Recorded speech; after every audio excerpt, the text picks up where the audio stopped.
سر مسعود صاحب، آپ نے ابھی بولا تھا کہ دوسری عرب ریاستیں اس کے اندر شامل ہو سکتی ہیں. ابھی جو ایرانین میزائل جاتے ہیں وہ اس کو جارڈن مارتا ہے، اس کو عراق، سیریا، جارڈن، اس میں سے کون ایسا ہوگا کہ جو کھڑا ہوگا اور روس اس کے اسرائیل کے ساتھ لڑ رہا ہوگا؟ اب مجھے تو لگتا ہے کہ یہ سارے سائلنٹ آبزرور کے طور پر سائٹ پہ کھڑے ہوں گے. دیکھیے، جو کراؤن پرنس ہیں سعودی عرب کے، وہ بہت کوشش کر رہے ہیں. انہوں نے صدر پوٹن سے بات کی، کیئر سٹارمر سے بات کی ہے، اس کے بعد صدر ٹرمپ سے وہ بات کر چکے ہیں. انہوں نے صدر پزشکیان کے ساتھ بھی گفتگو کی ہے، تو وہ کوئی درمیانی راستہ ڈھونڈنے کی کوشش کر رہے ہیں. لیکن جنگ میں فریق نہیں بننا چاہیں گے. نہیں، فریق وہ بن ہی نہیں سکتے. اس لیے میں وجہ بتاتا ہوں کہ سعودی عرب میں، امارات میں، قطر میں، بحرین میں اور کویت میں تمام ممالک میں امریکہ کے فوجی اڈے شامل ہیں. لہٰذا اور دوسرا یہ ہے کہ یہ جو پارس گیس فیلڈ ہے، یہ شیئر کرتے ہیں جناب قطر اور ایران. تو اس کے اوپر بھی اسرائیل نے ایک حملہ داغا تھا. اور اسی طریقے سے تو اس میں سب سے پہلی بات یہ ہے کہ جو روس ہے وہ کوشش کر رہا ہے. ابھی تھوڑی دیر پہلے جو آپ گفتگو کر رہے تھے تو صدر پوٹن نے پیشکش کی ہے. صدر پوٹن کے ٹرمپ کی گفتگو ہوئی تھی آپس میں، تو صدر ٹرمپ نے کہہ دیا تھا کہ اگر آپ ثالثی کا رول ادا کرنا چاہتے ہیں، سہولت کاری کا، تو آپ کر لیں. تو وہ کر رہے ہیں. لیکن ابھی جو بیان ان کے دفتر خارجہ سے ایشو ہوا ہے پریزیڈنٹ کے بہاف پہ، اس میں یہ کہا گیا ہے کہ وہ اسرائیل کی طرف سے مزاحمت ہے. یعنی ایران تو تیار ہے لیکن اسرائیل کی طرف سے مزاحمت ہے.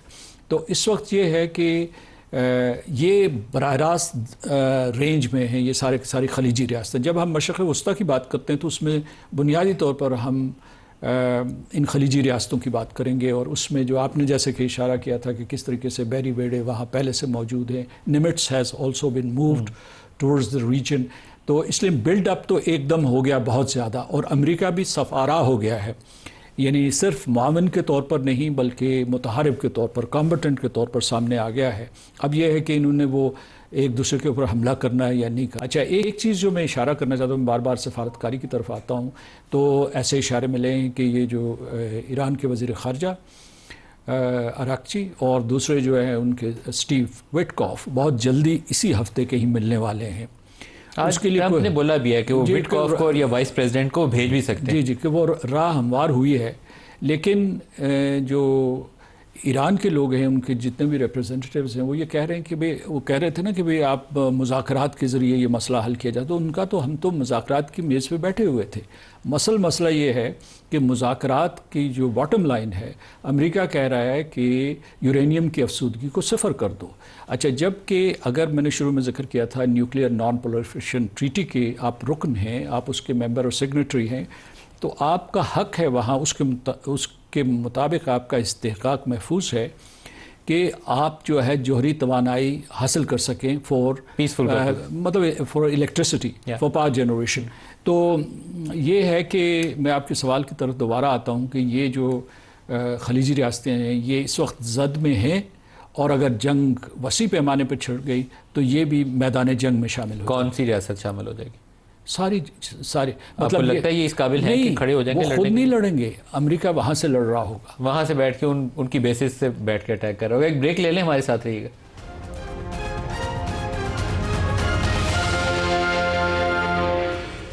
Welcome back. اس جنگ کے پاکستان کے اوپر کیا اثرات ہوں گے؟ ایران اس جنگ کو آئندہ 2-4 ہفتوں میں لے کر کس شکل میں آگے بڑھتا ہے، اس کا بہت زیادہ انحصار اس بات کے اوپر ہوگا. ایئر مارشل صاحب، ایران کے بعد ایک عام طور پر تاثر یہ ہے کہ اگلا نشانہ پاکستان ہے، اور وہ نتنیاہو کا وہ پرانا 10 سال 12 سال پرانا انٹرویو، اس کو آج کل بار بار گھمایا جاتا ہے. لیکن وہ بات جو اس نے اس وقت کہی تھی آج بھی اس کے دل میں وہی بات ہوگی کہ پہلے ایران ہے تو بعد میں پاکستان ہے. ہمارے لیے کیا امپلیکیشن ہے؟ اگر اسرائیل نے ایران کو اس کانفلکٹ میں ہرا دیا تو اس میں ہمیں کوئی شک نہیں ہونا چاہیے کہ ہم لوگ we are the next target. اور ہم انڈیا اور اسرائیل کا مشترکہ نشانہ. جی. اور اسرائیل نے انڈیا کے ساتھ مل کے جو ہم نے مئی 2025 میں دیکھا ہے، وہ ایک ایفرٹ تھی ٹو ویکن پاکستان. ٹھیک ہے نا؟ لیکن الحمدللہ we came out of it, یعنی کہ ہم فتح مند ہو کے اس میں سے نکلے ہیں. اور اللہ کا بڑا شکر ہے کہ پاکستان نے وہاں دنیا کے سامنے اپنی طاقت کو اور اپنی پاور کو منوایا. اگر کیا اس بات کے امکان موجود ہیں، وہ ہم کہتے ہیں فالس فلیگ تھا پہلگام سارا، کہ یہ اسرائیل اور انڈیا کی لابی جو تھی اس نے پاکستان کو ٹیسٹ کرنے کے لیے کہ کیا جواب دینے کے قابل ہے یا نہیں ہے، دیکھتے ہیں اس کو، تو انہوں نے وہ سارا ڈرامہ رچایا تھا، وہ تو جہاز گر گیا تو ایک سیٹ بیک ہو گیا انہیں، تو پیچھے چلے گئے۔ میں نے آپ کو یہی کہا کہ یہ جو تھا، یہ ڈرامہ جو تھا، یہ پاکستان ہی کو ویکن کرنے کے لیے تھا، یا آپ جس طرح آپ کہہ رہے ہیں کہ ہماری کیپیبلٹی کو ٹیسٹ کرنے کے لیے تھا کہ ان کے پاس، یعنی کہ ان کا ریزولو کتنا ہے، یہ کتنے سٹرونگ ہیں کہ ہمیں پتہ چلے لڑنے کے لیے تیار بھی ہیں کہ نہیں ہے کرنے۔ تو الحمدللہ اس امتحان میں تو ہم پاس ہو گئے، لیکن ہمیں دشمن کے دماغ سے سوچنا چاہیے نا۔ تو ہمارا اس وقت جو پاکستان کا دشمن کون ہوگا ہمارے نیوکلیئر ریئیکٹرز کا یا ہماری نیوکلیئر کیپیبلٹی کا، وہ اسرائیل ہے۔ اب اسرائیل جب اگر اس نے ایران کو بھی یعنی کہ سبڈو کر لیا تو صرف ایک ہم ہی رہ گئے، ہم اور ٹرکی، دو کنٹریز رہ جائیں گی کہ جو کیا کہتے ہیں اسٹرانگ مسلم کنٹریز ہیں، اور ان دونوں کنٹریز میں بھی صرف پاکستان ہے جو نیوکلیئر کیپیبل ہے۔ سو وہ جو 10 سال پرانی بات جو ہے وہ ابھی تک نیتن یاہو کے دماغ میں ہوگی اور وہ کوشش کرے گا۔ اور اگر میں نے ایک جگہ کہ میں پڑھ رہا تھا کہ کسی نے یہ اپنی یعنی کہ انالیسس میں کہا تھا کہ 2025 میں اسرائیل جو ہے وہ ایران کو سارٹ آؤٹ کرے گا، اور 2026 میں وہ پاکستان کو سارٹ آؤٹ کرے گا۔ مسعود صاحب، آپ اس کے اوپر کیا کہتے ہیں؟ آپ تو پوری دنیا میں ان ساری چیزوں کو دیکھتے آئے ہیں، کیا یہ ایسی ہے کہ اگلا نشانہ پاکستان بنانے کا ان کی سوچ ہے؟ وہ اللہ تعالیٰ کیا کرے گا، یہ تو اللہ کا پروگرام ہے۔ دیکھیے، جو مصلحت اور سفارتکاری کا تقاضا ہے وہ یہ ہے کہ ہمیں یہ گفتگو نہیں کرنی چاہیے، کیونکہ ہم اس وقت ایران اور اسرائیل ایک دوسرے کے آمنے سامنے ہیں، تو ہم لوگوں کو دعوت دے رہے ہیں کہ وہ پاکستان دعوت نہیں دے رہے، لیکن تھوڑی ریالٹی چیک لینا چاہیے۔ میں ویسے کہہ رہا ہوں، لیکن ابھی میں جو ہے اس میں جو یہ، اور میں آپ سے اتفاق کرتا ہوں، جو تجزیہ کیا گیا ہے میں اس سے اتفاق کرتا ہوں، اس سے اختلاف نہیں کر رہا یا اس کے اوپر سوال نہیں اٹھا رہا۔ تو اس کی وجہ یہ کہ ہمارے ایران کے ساتھ بہت ہی قریبی تعلقات ہیں، ہمارا ہمسایہ ہے، ان کی ثقافت، ہماری ثقافت، مذہب، کتنے رشتے موجود ہیں، تو اس لیے پاکستان ان کے ساتھ اصولی سطح پہ کھڑا ہوا ہے اور جرأت کے ساتھ کھڑا ہوا ہے، یہ بڑی اچھی بات ہے۔ اور پاکستان کی آواز بلند رہی ہے، یہاں سنی گئی، خطے میں سنی گئی، سلامتی کونسل میں سنی گئی ہے، تو یہ بڑی اچھی بات ہے۔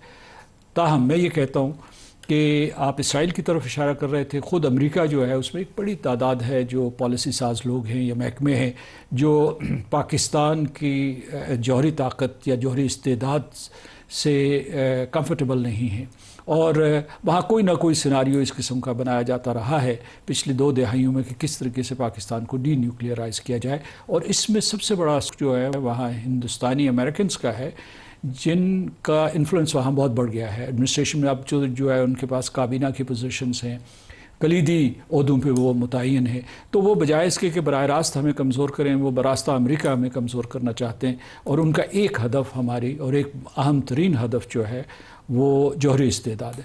ہمیں جو اس جنگ سے جو 3-4 چیزوں میں ہم بے حد ایک دم براہ راست متاثر ہوتے ہیں، وہ اگر مطلب ہے کہ جنگ کوئی بھی رخ اختیار کرے، سب سے پہلا یہ دیکھنا ہے کہ ہمارا جو ہے سیفٹی اینڈ سیکیورٹی کا نظام کتنا محفوظ ہے، اور جس طریقے سے جو خبریں گردش کر رہی ہیں کہ ایران کے اندر پینیٹریٹ کیا گیا، تو اس لیے کہ ہم کہتے ہیں کہ ہم سیسا پلائی ہوئی دیوار ہیں، تو ہمیں اس دیوار کو سیفٹی اینڈ سیکیورٹی کی اس کو امپریگنیبل بنانا چاہیے۔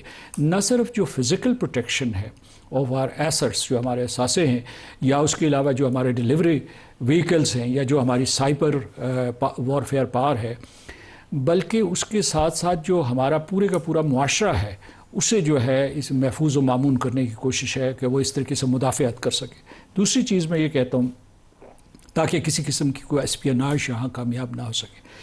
دوسرا جو ہے فزیکل پروٹیکشن، جس کی طرف میں نے اشارہ کر دیا۔ تیسرا جو میں وہ یہ کہتا ہوں کہ اگر ایران شکست کھا جاتا ہے یا وہاں کا سیاسی نظام ختم ہو جاتا ہے، تو آپ کو پتہ ہے کہ امریکہ نے 1953 میں محمد مصدق کو، جو اس وقت کے وزیر اعظم تھے، ان کو ہٹا کے تو رضا شاہ پہلوی کو ایک آمر کے طور پر مسلط کیا تھا۔ ابھی بھی پہلوی کے بیٹے کو ہی لانچ کر رہے ہیں۔ جی، اسی کے لیے تجربہ ہو رہا ہے۔ تو آپ نے یہ دیکھنا ہوگا کہ اگر ایک اسرائیل نواز ملک ہے، آپ کا ایک اور ہمسایہ بنتا ہے، تو کیا وہ آپ کا دوست ہوگا یا آپ کا دشمن ہوگا؟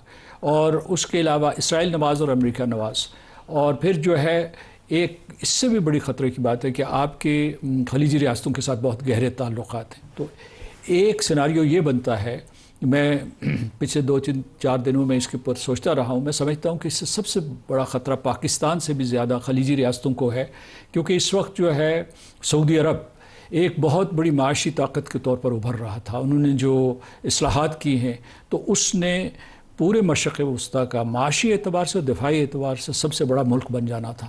جب میں امریکہ میں تھا تو وہاں جو ان کے مذاکرات چلتے رہتے تھے سعودی عرب کے اور امریکہ کے, تو ان کے 3 مطالبات تھے ان کے ساتھ ابراہیم اکارڈز کو قبول کرنے کے لیے. ان میں سے پہلا تھا کہ ہمیں بھی جوہری صلاحیت دی جائے, یعنی ٹھیک ہے ہم بھی جو ہے اسے پرامن مقاصد کے لیے استعمال کریں گے, یا ہائیڈرو پاور الیکٹریسٹی کے لیے کریں گے, پاور کے لیے پاور جنریٹ. سیکنڈ ان کا تھا ہمیں اسلحہ بڑی تعداد میں دو. اور تیسرا جو تھا ان کا مطالبہ یہ تھا کہ 2 ریاستی کلیہ ایک ٹائم ٹیبل کے تحت, یعنی جو فلسطین کا 2 ریاستی کلیہ ہے اس کو قبول کیا جائے. اس میں سے جو پہلا امریکیوں کے لیے ناقابل قبول تھا, دوسرا وہ دینے کے لیے تیار تھے, تیسرا جو ہے اس کے لیے وہ کسی قسم کے کوئی کمٹ کرنے کے لیے تیار نہیں تھے. میرا آخری نقطہ اس میں ہے جو آپ نے سوال اٹھایا کہ گزشتہ برس آپ کو یاد ہوگا کہ بائیڈن ایڈمنسٹریشن نے ہمارے اوپر, ہمارے بعض انٹیٹیز کے اوپر جو دور مار ہمارے مسائل پروگرام ان کے حوالے سے ہمارے اوپر پابندی عائد کی. ہم نے بڑا احتجاج کیا تھا اور اس معاملے میں میں بھی ان کے ساتھ گفت و شنید میں رہا, کوئی گزشتہ 3 برس کی بات ہے. تو اس میں یہ ہے کہ فرض کیجئے کہ ہمارے آج کل تعلقات جو ہے مراسم امریکی حکومت کے ساتھ, صدر ٹرمپ کے ساتھ ذرا بہتر ہوئے ہیں. وہ ہندوستان پاکستان کی جنگ بندی کے تناظر میں یہ تعلقات بڑھے ہیں, کچھ اس کا پس منظر بھی ہے, کچھ پیچھے سے بھی چیزیں اچھی چلی آ رہی تھیں. تو ہمیں توقع یہ کرنی چاہیے, یعنی اگر ہم نے وہاں سے دیکھنا ہے کوئی اشارہ ہی لینا ہے تو وہ پابندیاں یا دوبارہ نہ لگائی جائیں یا ان کو ختم کر دیا جائے. اور ہمارے جو ہے اس کے اوپر ان کے ساتھ ایک بحث چلتی رہتی ہے کہ ہماری جو ہے مسائل کی رینج کیا ہے. ہماری مسائل کی رینج جو ہے ہم لوگ 2750 کہتے ہیں, ان کو شک و شبہ ہے. اور جیسے میں آپ کو بتا رہا ہوں اس میں ہندوستانی ان کو بہکا رہے ہیں. اگر ہندوستان نے جو ہے اگنی کا رینج جو ہے 5 سے 8 ہزار کے قریب ہے تو وہ امریکہ کی سرزمین پہ پہنچ جاتا ہے, لیکن وہ ان کو اکسا رہے ہیں, بہکا رہے ہیں اور ان کے دل میں شکوک ڈال رہے ہیں کہ اب صرف اسرائیل کا مسئلہ نہیں ہے پاکستان کی جو میسائل رینج ہے, اس کا اصل مسئلہ جو ہے وہ امریکہ کی سرزمین ہے. تو آپ یہ دیکھیے کہ یہ وہی زبان ہے جو وزیر اعظم نتن یاہو نے کل ایران کے کانٹیکسٹ میں کہی. دونوں کا پلان اور اس کا طریقہ کار ایک ہی جیسا ہے. صحیح صاحب, جو معاشرتی تقسیم ہے, ابھی مسعود صاحب نے اس کی طرف اشارہ کیا, میں تقریباً روزانہ اس کے اوپر بات کرتا ہوں, اس لیے کہ یہ انڈیا والی جنگ نے اس قوم کو دوبارہ یوں اکٹھا کیا ہے, اور شاید اللہ تعالیٰ کی طرف سے ایک موقع ہے کہ ہم اس تقسیم کو جو یوں تقسیم ہوئے تھے, ہم اکٹھے ہوئے ہیں, تو اس کو اکٹھا ہی رکھیں, دوبارہ تقسیم نہ دیں, دوبارہ بکھرنے نہ ہونے دیں. یہ جو فالٹ لائنز ہیں اس کے اوپر ہمیں ساروں کو, آپ کے ڈپارٹمنٹ کو, ان کے ڈپارٹمنٹ کو, ہم لوگوں کو, ساروں کو اس کو روزانہ ڈسکس کرنا ہے. ایران کے ہر گلی محلے کے اندر سے لوگوں نے اس پروسیس میں ایران کے لیے نقصان کا باعث بنے, تو ہمیں وہ سچویشن نہیں ڈیولپ ہونے دیں. میں آپ سے 100% ایگری کرتا ہوں کہ ایسا ہی ہونا چاہیے کہ ہمیں اپنے اندر کی جو ویکنسز ہیں ان کو ریموو کرنے کی ضرورت ہے. لیکن ایک چیز کی طرف میں جو مسعود صاحب کی سب باتوں سے ایگری کرتے ہوئے ایک چیز کی طرف اشارہ کروں گا کہ دیکھیے, مجھے آج تک یہ سمجھ میں نہیں آ سکا کہ پاکستان کے بوم کو مسلم بوم کیوں کہا جاتا ہے, انڈیا کے بوم کو ہندو بوم کیوں نہیں کہا جاتا, یا اسرائیل کے بوم کو جوئش بوم کیوں نہیں کہا جاتا, یا کیا کہتے ہیں امریکہ کے ایٹم بوم کو کرسچن بوم کیوں نہیں کہا جاتا. یہ ایک غلط مت ہے جو پھیلائی گئی ہے ہمارے دشمنوں کی طرف سے پوری دنیا کے دماغ میں. آئی تھنک اس وقت جبکہ ہمارے تعلقات امریکہ کے ساتھ, پارس کے ساتھ بہت اچھے ہیں, اور ہم نے انڈیا کو ایک کانفلکٹ کے اندر شو کیا ہے کہ پوری دنیا کو بتایا ہے کہ جی کہ ہم although چھوٹا ملک ہے لیکن ہم بڑے سٹرونگ ہیں, ہمیں اپنی ڈپلومیسی کے تھرو یہ اس پرسیپشن کو ریموو کرنا چاہیے کہ ہمارا بوم جو ہے وہ مسلم بوم ہرگز نہیں ہے. اب ہمارے ایٹم بوم کو بنے ہوئے, ہمیں نیوکلیئر ہوئے 27-28 سال ہو چکے ہیں. اب ہم نے آج تک ان 27-28 سالوں میں دنیا کے کسی ملک نے پاکستان کو ایز این ارسپانسبل اسٹیٹ نہیں شو کیا ہے یا نہیں کہا ہے, نہ ہم نے کبھی اپنے نیوکلیئر ویپن کو کسی بارگیننگ کے لیے استعمال کیا ہے. ہم نے ہمیشہ کہا کہ ہمارا یہ جو نیوکلیئر کیپیبلٹی ہے از فار آر ڈیفنس, اور جب بھی ہم نے تھریٹن کیا کہ ہم وی کین گو نیوکلیئر, ہم نے اپنے ڈیفنس میں کیا, ایون اپنے اوفنس میں نہیں کیا اس کو. سو I think there is a dire need کہ جی کہ ہم